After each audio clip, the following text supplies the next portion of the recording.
have tears on my glasses. um, I'd like to start today with a story from my personal life from about 5 years ago. My daughter and I, we were in an argument. And I don't remember the specifics of the argument. I don't remember exactly what we were arguing about. But I remember feeling very upset. I was overwhelmed with frustration, even anger. And it was just so frustrating. And in the course of that argument, my daughter said something. She said something to the effect of, "You always put money first ahead of me." And I just had to stop because it was such a painful thing for me to hear her say. And I had all these reasons why that wasn't true. And I had proof as to why that wasn't true. And instead of launching into why she was wrong, I just took a breath and I paused and I said to her, "I really want to defend myself right now. But I'm just going to listen to you instead." So what I hear you saying is that I put money before you. And she was like, "Yes." And she went on and she started sharing more about what was wrong with her. She started sharing deeper about what was wrong with her. I mean, not what was wrong with her, what was on her heart and mind. And she started sharing deeper and deeper. And it was through that deepening that I began to see what she was feeling and experiencing. And through being listened to, she stopped attacking me. She stopped yelling at me. She stopped, she calmed, I calmed, and we got to a place where we could hear one another. And this experience was a complete breakthrough in our relationship. In fact, it was the turning point in our relationship. And I would say that our relationship today is completely different than what it was then, because we keep having this same pattern where instead of defending myself, I listen to her. And when she feels listened to, she opens up and she shares her deeper self.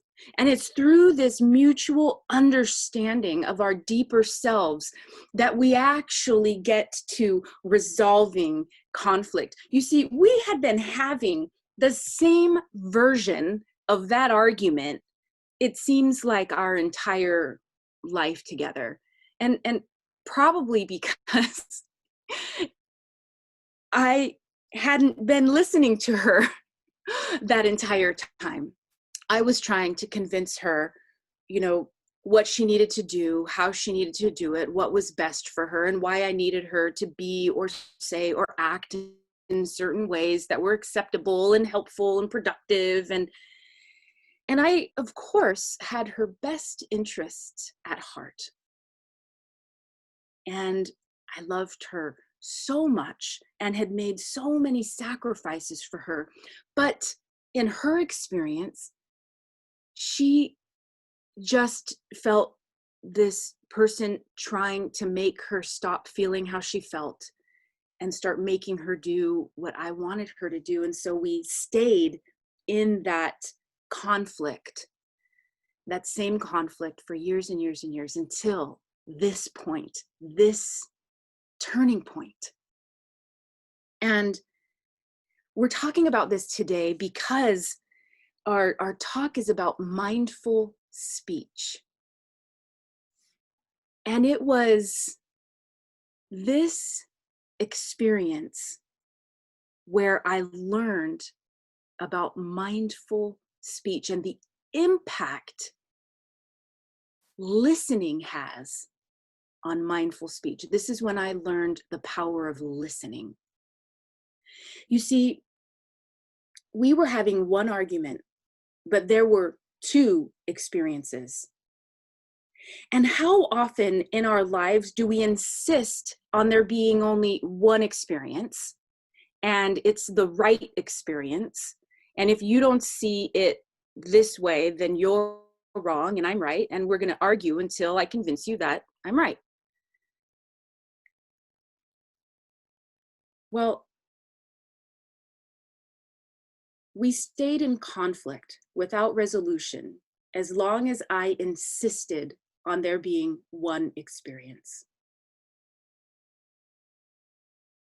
And what I've learned since then is that there isn't one right experience. We have this false belief that there's only one thing that can be happening. Well, there might only be one conversation, but there are as many experiences as there are people. And when did we decide that there can only be one right experience? And who gets to decide which experience is the right one? Well, we're seeing this play out on a national level in the United States right now, and it's having a global impact as people around the world are standing up for racial justice. Now, I want to take you back again to another experience I had this time. It was on the very day that we found out Trump had won the presidential election in the United States, November 2016. And I was taking a course called Reframing Racism with the Center for Equity and Inclusion in Portland, Oregon. I was literally in a course on racism when I found out about Trump being elected. And in this course, there was a diverse group of people, mostly educators actually, and we were all grappling with the impact of race in our work, in our relationships, and in our lives. And this week, as I began exploring mindful speech, I was reminded of the agreements that the Center for Equity and Inclusion used in their workshop because they provided such a powerful framework for many difficult conversations we had during our time together. And what I realized is that they are the elements of mindful speech. And so I'm going to read them out to you now, and then I'm going to talk about each one of them. So I'll be sure to repeat them. But the first one, these agreements for this workshop that are also the elements of mindful speech. The first one is stay engaged. Number one, stay engaged. Number two, speak your truth responsibly. For those of you who are here on Zoom, I'm gonna paste these in the Zoom chat. Speak your truth responsibly is number two. Number three, listen to understand. And number four, be willing to do things different, experience discomfort. Number five, expect and accept non-closure. And number six, confidentiality. So number one, stay engaged. Well, here we are as a spiritual community, and we're seeing this racial justice kind of rise up in the world. And so one of my main questions is, how do we as spiritual folks and as spiritual community, how do we rise up to have this conversation and to be actively involved in creating a just world? That is my overarching question. And so one of the answers is mindful speech. And so this first element of mindful speech, stay engaged. What does it mean to be engaged? What does it mean to be engaged in this conversation around racial justice? Well, I'd like for you for just a moment to imagine that you were upset with someone and you wanted to have a conversation with them. How would you know when they're engaged with you? Let's say you ask them, hey, can we have a talk? I'd like to talk with you about something. Can we sit down and talk? How would you know if they were engaged with you? Well, when I sat down to think about it, okay, well, how would I know if someone's engaged with me? I thought, well, it all starts with willingness. The willingness to have the conversation and stay in it. The willingness to have the conversation and stay in it, and also the willingness to put your defenses down long enough to understand someone else's experience. It's the willingness to let go of the need to get it right or to know all the answers. It's also the willingness to stop problem solving and be present with what's happening. We tend to jump right to, okay, well, here's a problem and I need to solve it. But in the same way that I learned with Karina, that's my daughter, jumping to trying to change a behavior or solve a problem was impossible until I actually just listened and acknowledged her experience. Now, just because I acknowledged her experience, it doesn't invalidate all of the efforts that I give as a parent. We're going to talk a little bit more about that in a minute. But I want to just recognize here that being engaged means having this willingness to even have a conversation, to show up for it. And I want to bring in our book of the month, Skill in Action by Rev Cassandra Johnson. And in this chapter, chapter 2, when she talks about what skill in action is not, she talks about spiritual bypassing. Spiritual bypassing is something that we do to disengage from the conversation. So here's what she says it is. In social justice, spiritual bypassing takes on the idea that we are one and uses it to avoid deepening any conversations around the impact of our actions and the responsibility that we have to use our available resources to create a just world. You see, we do believe that we are one. And what we want to do in this instance is make sure that we're not using that belief to skip the entire conversation and to not understand what somebody else's experience is. And this leads us right into number 2, which is speak your truth responsibly. What does it mean to speak your truth responsibly? This is the second aspect of mindful speech. And Rev Cassandra Johnson says, let me just find it here. The only way not to cause harm is to understand one's power and privilege, and to understand that suffering is perpetuated by a lack of recognizing the imbalance of power in our culture.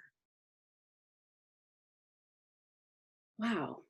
Okay. So in order to speak responsibly, we need to have an understanding of our own power and privilege. Now, I want to just offer you a definition of privilege here, because there are many, many definitions out there. But Michelle Cassandra Johnson also, she defines what it is in her book, and she says, privilege is the societal benefits bestowed upon people socially, politically, and economically. Privilege can be based on race, class, age, ability level, mental health status, gender identity, and sex. So I want to recognize here that privilege does not mean that you don't struggle. It does not mean that at all. It does not mean that you don't have hard times, or that you get misunderstood, or that there are times when people invalidate you. All of that can still happen to you even when you have privilege. Privilege does, however, create blind spots to other people's struggles. We simply don't know they're there. For example, you need to go into a building and you walk up to the building and there are a set of steps in front. You just walk up the steps and you go in the building if you're able-bodied. Now, if you're able-bodied, you might not notice if there's a ramp or an elevator. You just walk up the steps. So you might not see that somebody else might approach those steps, and those steps are a barrier for them. Another example is if you are straight, heterosexual, you can hold hands with your honey in public without any fear. And another example is if you're white, you can browse in a retail shop without salespeople following you around, afraid that you're going to shoplift or steal something. Understanding your privilege takes effort, because the benefits of privileges are hidden unless you mindfully seek them out. The benefits of privilege are just your way of life. You simply walk up the steps of the building holding your honey's hand.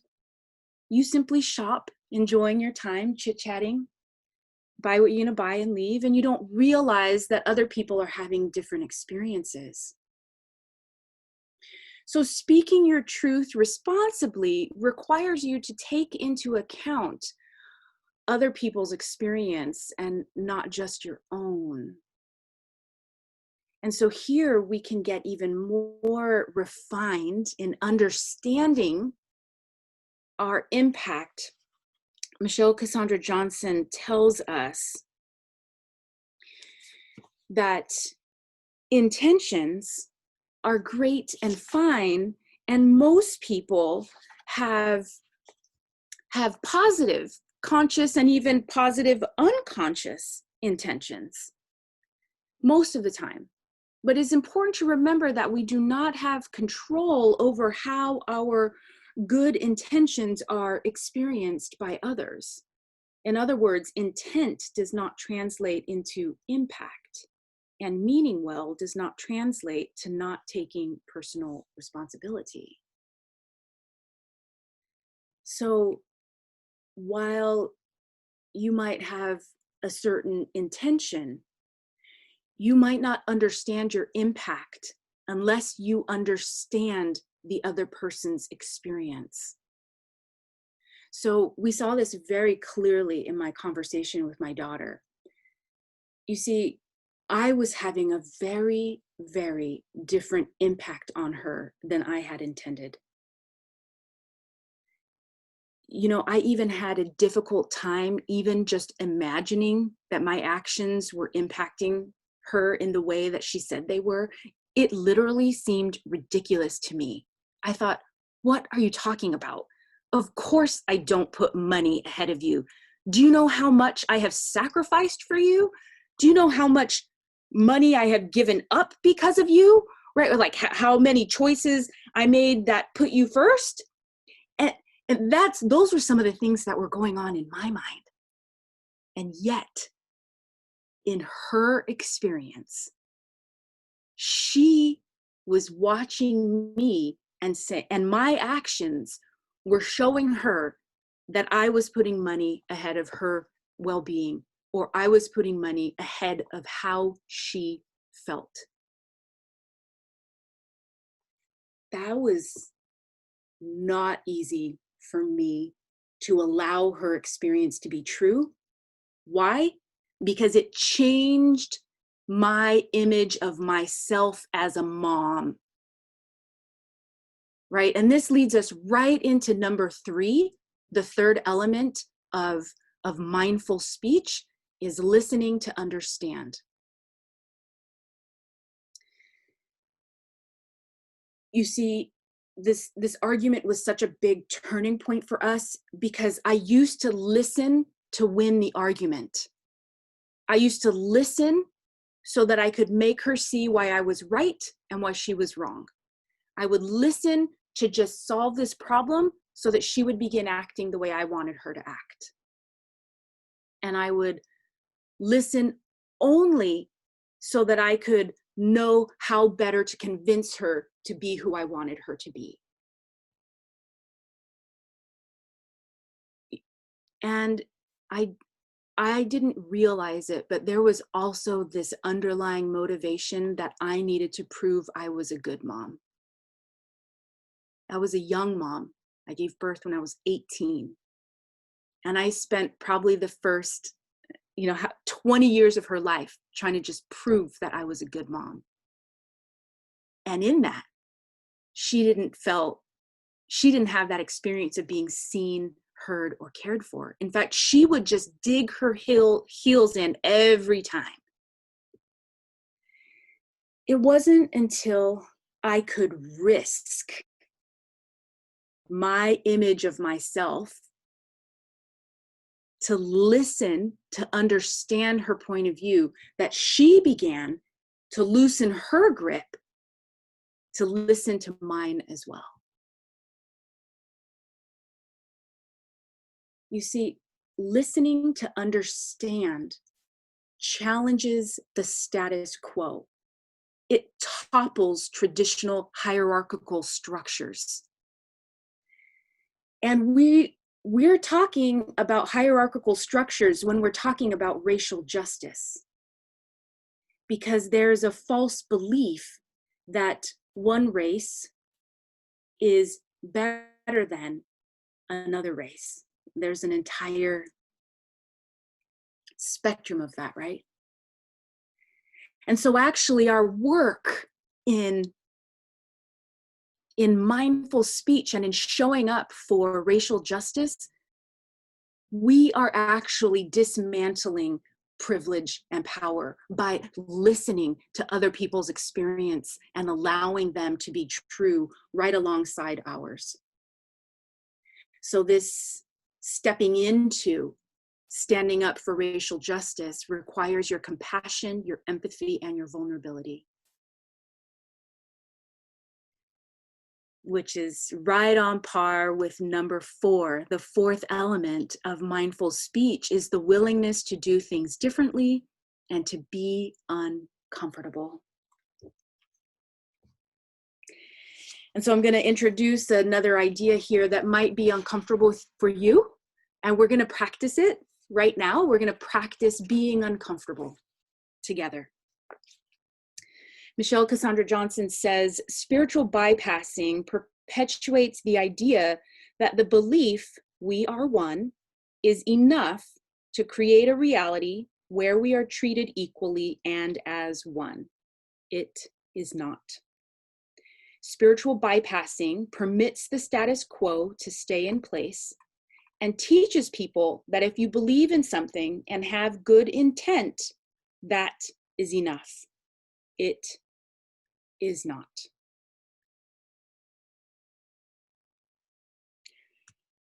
I mean, this is hard for me. This is hard for me to read and to talk about because this is saying that my belief in oneness is not enough, and that my good intentions is not enough, that I must do more than that. I must go beyond that. And so this is the question then for all of us then is, okay, well, what is mine to do? What is mine to do? That is a big, huge gray area that we are going to practice just being in it. When I look back at that argument with my daughter, I had no idea what to do. And thank God, because it was my not knowing that allowed me to actually just stop and listen to her. Because I didn't know. And so I listened. And just the act of listening changed the dynamics and changed the way we communicated and connected. So we're going to be in the gray area. I don't have any quick fix answers for you. I'm not going to tell you, do this one thing. But I am asking you to consider these questions. What can you do differently? The next time you're in a conversation and somebody says something that doesn't quite fit right for you, and normally you wouldn't say anything because it would be too weird, what could you do differently? What might you do differently that causes some discomfort? Even if it's just asking a question, or even if it's just saying, well, I'm not quite sure I agree with you on that because X, Y, or Z. Or if it's a Black, Indigenous person of color saying something that you want to say, no, that's not true.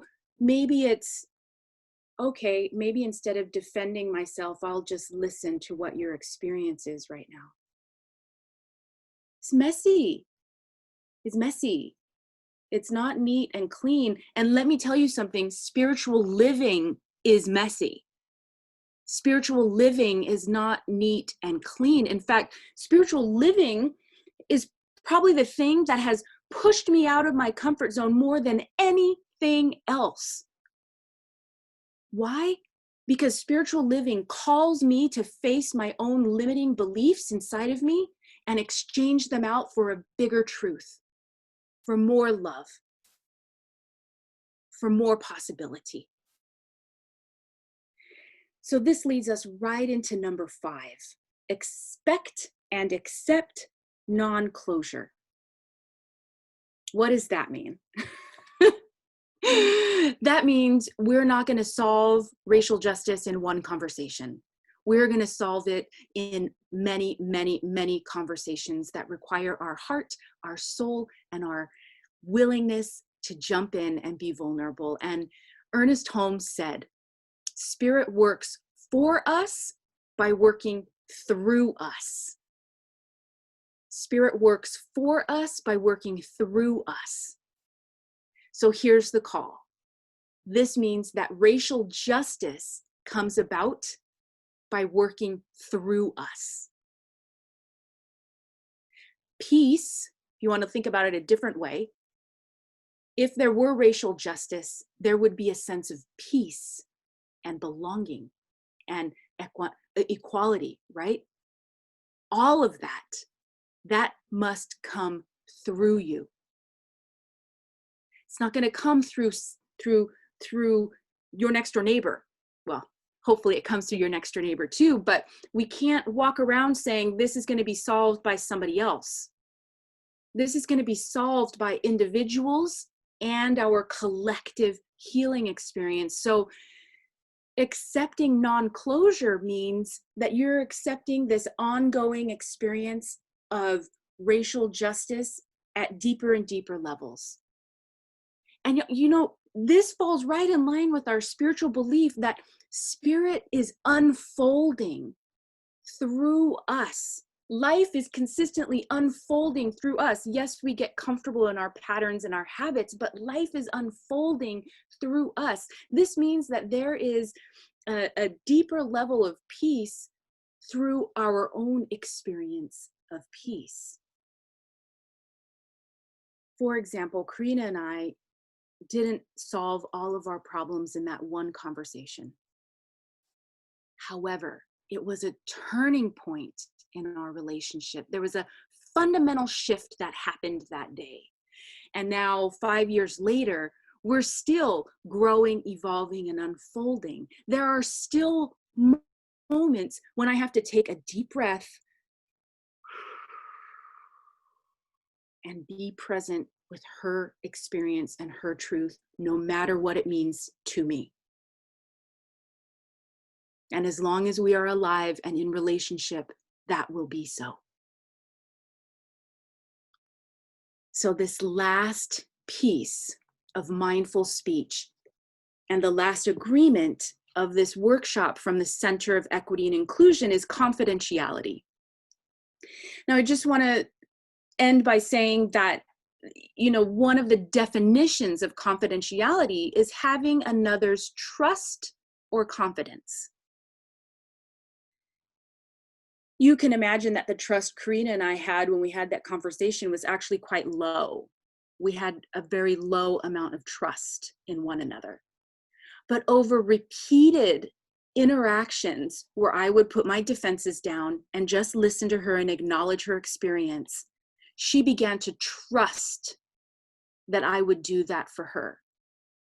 And in her trust, she began to divulge deeper and deeper aspects of herself to me. And I began to trust that she would open up, that she would share her deeper, difficult parts, and that we could do those things together, even though they were hard. Now we have an amazing amount of trust where we actually assume the best of one another. We might have assumed the worst of one another back then, but 5 years down the road, we actually give each other the benefit of the doubt, and we assume the best of one another. This is what mindful speech can do to us in our race relations and in healing racial justice and in creating a world of just, and just tying it in to Father's Day, because we're celebrating dads today. We can let in those ideal qualities of dad, whether we received them from our bio dad or not.